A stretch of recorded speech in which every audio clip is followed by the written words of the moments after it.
Hi everyone, welcome to another Excel video.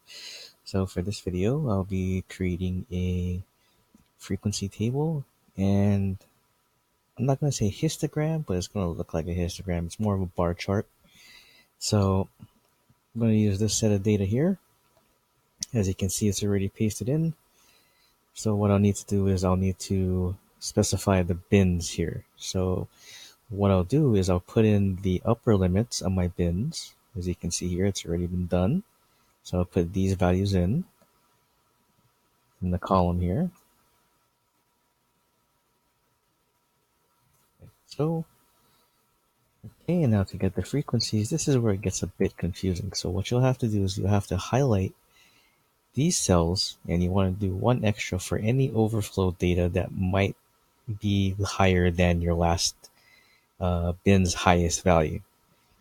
Okay, so for this, we're going to do the frequency formula here. Okay, so first it's asking for what data it wants to use, so that's the data we're going to use. Then it's going to ask for the bins, which is what we set up here first. So I'll highlight all that.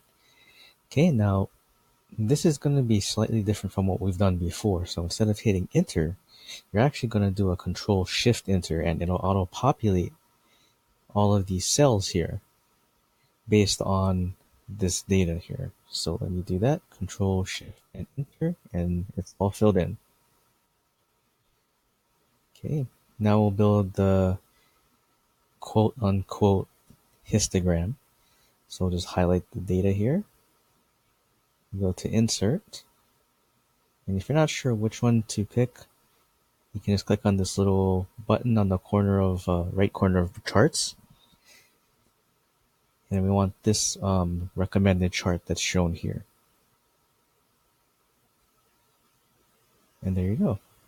So it's not going to match exactly what you see, but we can see that the general shape is what you're looking for.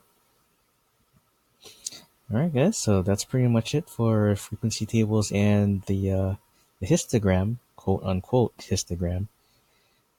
So thanks for tuning in, and I'll see you for my next video.